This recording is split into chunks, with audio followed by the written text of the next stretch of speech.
Hello guys, আজকে একটা খুব পুরনো আমলের বিল্ডিং এসে গেছি। এটা হন্টেড। রাত্রিবেলা তো এখানে কোনো ঢোকার কোনো স্কোপই নেই, বিভৎস হন্টেড প্লেস। ঠিক আছে, এই জায়গাটা এদিকে সিঁড়িটা দেখুন, সিঁড়িটা প্রায় ধ্বংসের মুখে, কিন্তু ভালো কনস্ট্রাকশন বলে আজকে এই সিঁড়িটা কিন্তু এখনো রয়ে গেছে। ওদিকে দেখুন, ওটা কিন্তু ব্যালকনিতে গ্রিল লাগানো ছিল, ও তো উড়ে গেছে, কিছু নেই। ঠিক আছে, দারুণ। আচ্ছা, এদিকে এইবার আস্তে আস্তে আপনাদের যে দেখাবো জিনিস, আজকে কতগুলো জিনিস আপনাদের দেখাবো। আপনাদের যে জিনিসগুলো দেখাবো সেগুলো আগে ভালোভাবে দেখুন। ঠিক আছে, আচ্ছা একটুখানি 2 মিনিট টাইম নিচ্ছি। টর্চটা জ্বালাও ভাই, একটু টর্চটা জ্বালাও। টর্চটা জ্বালালে একটু আমি দেখতে পাবো। টর্চটা একটুখানি জ্বালাও লাইট দিয়ে, তাহলে এখানে অন্ধকার তো। হ্যাঁ, আচ্ছা এদিকে আসুন। এই দেখুন, আজকে এটা হচ্ছে এন্ট্রেন্সের, সিঁড়ি থেকে নিচেও একটা রাস্তা আছে, এটা সিঁড়িতে হচ্ছে ওপরে ফ্লোরে ওঠার জন্য। এখানে দেখুন অনেক জিনিসপত্র রাখার আছে। আর সবচেয়ে বড় কথা দেখুন, এই যে কাঠ দেখুন, কাঠ আজকে এটা মিনিমাম ইংরেজ আমলে তৈরি হয়েছে। এই তালাটা দেখলে বুঝতে পারবেন। আজকে দেখুন, এই কাঠ কিচ্ছু হয়নি, এটা পিওর সেগুন, যে বার্মার সেগুন হতো, বার্মার সেগুন, ওই সেগুন। আচ্ছা, আপনারা এখানে আসুন। এইটা হচ্ছে একটা রুম, চলে এসেছি। অবশ্য এটাও দেখলে বুঝতে পারবেন যে এটা পুরো একদম শেষের দিকে। কিন্তু দেখুন, একটাই আশ্চর্য জিনিস, যে কোনো রকম কনস্ট্রাকশন কিন্তু দেখুন কবে রং হয়েছে, কবে কি হয়েছে, এখনো কিছু হয়নি। আচ্ছা, এই যে বট গাছ দেখুন, জুম করে দেখাও ভাই। এই দেখুন বট গাছটা দেখুন, এই বট গাছ এরকম ভাবে এখান থেকে পুরো বাড়িটাকে ঘিরে নিয়েছে, যেহেতু কোনো এখানে মানুষ থাকে না। আচ্ছা, এই জানলা ফ্রেম আছে। ফ্রেমটা কেন? সরকারের ফ্রেম, দ্যাটস ওয়াই কিন্তু ফ্রেমটা আছে। কিন্তু জানলা তো আর কতদিন থাকবে, এত বছর তো থাকে না। আচ্ছা, এদিকে আসলে দেখতে পাবেন আপনারা একটা ব্যালকনি।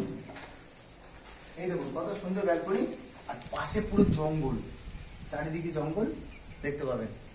হ্যাঁ, পুরো জঙ্গল। আচ্ছা, এই দিকটা একবার আসুন।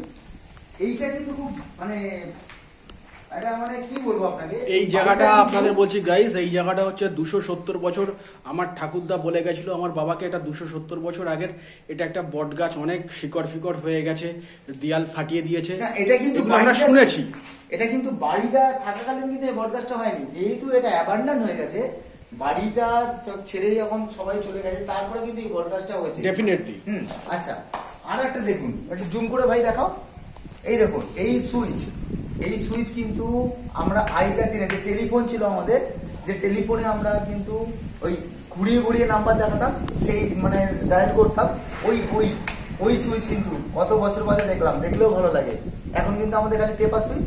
ঠিক আছে, তার আয়ুও কিন্তু বেশি না। আজকে দেখুন এই সুইচ দেখুন, কোনো রকম দেখুন, এত বছরের বাড়ি দেখুন, একবারও কোনো কিছু হচ্ছে না, একদম স্মুথলি এটা আপ অ্যান্ড ডাউন হচ্ছে। আচ্ছা, এখানটা ফ্রিজ রাখতে পারবেন, কি সুন্দর প্ল্যান দেখুন। এটা ইংরেজ আমলের আগে তো যাব না, কি সুন্দর প্ল্যান দেখুন। এখানে আপনি ফ্রিজ রাখলেন, বিউটিফুল। আচ্ছা, টয়লেটটা দেখাই, একবার আসুন। আচ্ছা, এটা হচ্ছে টয়লেট। ঠিক আছে, একটু জুম করে দেখাও ভাই।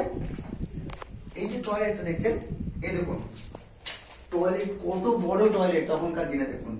আচ্ছা, এখানে একটা জানলা ছিল। আচ্ছা, এইটা দেখুন, টয়লেটে আপনি সাবান শ্যাম্পু রাখার জন্য আমাদের ম্যাক্সিমাম একটা তার থাকে।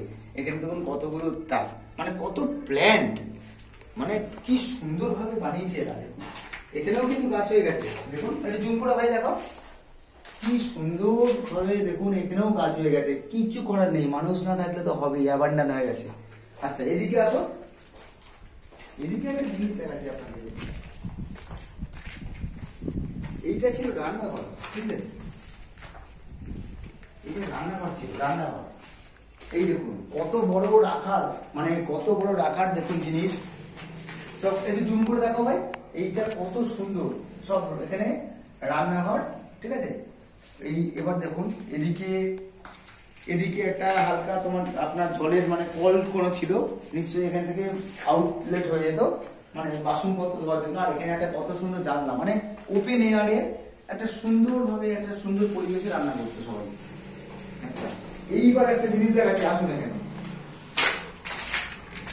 এইটা কিন্তু ডাইনিং স্পেস ছিল, আপনি দেখুন এখন কিন্তু বটগাছের শিকড়, একটু জুম করে দেখাও ভাই, কি বিউটিফুল। আর চারিদিকে ওই পারেও কিন্তু আর একটা বিল্ডিং আছে, ওটা কিন্তু পিওরলি অ্যাবান্ডান্ট, ওটাও পিওরলি অ্যাবান্ডান্ট এটার মতোই। এবং জঙ্গল দেখুন, এখানে রাসেল ভাইপার আর মনোকলেট কোবরা একদম কিন্তু মানে স্প্যাকটিক্যাল কোবরাও আছে, স্প্যাকটিক্যাল কোবরাও আছে। প্র্যাকটিক্যাল কোবরাও আছে না? আচ্ছা আচ্ছা, তুমি তো এখানে থাকো, তুমি জানবে বেশি আমার থেকে। তা তো মানে এখানে দেখেছো কোনোদিন? কিন্তু এখানে যখন ফরেনাররা থাকতো ওরা কিন্তু এই ব্যালকনিটার মধ্যেই বসে থাকতো, ওরা আমোদ প্রমোদ করতো। প্র্যাকটিক্যাল কোবরা বা কেউ ছিল না, থাকতো তখন, কিন্তু রেসেল ফাইবারটা খুব কম ছিল, কিন্তু ওই মনোকোলেট কোবরা প্র্যাকটিক্যাল কোবরাটা বেশি ছিল এখানে। আচ্ছা আচ্ছা, কিন্তু এখন তো পুরো মানে এদেরই আতুর ঘর। হ্যাঁ, এখন এটা এত ঘর হয়ে গেছে। আপনারা দেখতে পাবেন, আপনাকে আর একটা ছবি দেখাচ্ছি আপনাদের। ভিভোস ফরেস্ট দেখাও একবার ভাই। এই যে দেখতে পাচ্ছেন একটা দূরে আর একটা ঘর, এইটা কিন্তু একটা সময় অনেক সিনেমার শুটিং হয়েছিল, বাংলা সিনেমার অনেক পুরনো সময়কার। সেটা দেখুন, আমরা বলতে পারছি না সিনেমার নাম, অনেক পুরনো সিনেমার শুটিং হয়েছিল। ওটা ভূতের কোনো মানে হোস্টেড মানে কোনো হন্টেড যে এই জায়গাটা হতো। হ্যাঁ, আগে আমরা সেই জায়গাটায় মানে আমরা তখন হয়তো মানে জন্ম গ্রহণ করিনি, হ্যাঁ। অনেক বছর আগে। কিন্তু মানে এখন তো টোটালি ফরেস্টে ভরে গেছে, যা দেখলাম খুবই ভালো। অ্যাবসলিউটলি, ঠিক আছে। আচ্ছা, আজকে ভিডিওটা এই জায়গায় আমি কমপ্লিট করলাম। আপনাদের যদি ভালো লাগে আপনারা প্লিজ সাবস্ক্রাইব করবেন, লাইক করবেন। আজকে যে জায়গাটা এসেছি ওটা অনেক কষ্ট করে আমি, আমার যে বন্ধু ক্যামেরাম্যান উনি এসেছেন। প্লিজ একটু সাবস্ক্রাইব করবেন, লাইক করবেন, ভালো লাগলে আপনারা কমেন্টসও করবেন। ঠিক আছে, ওকে ওকে।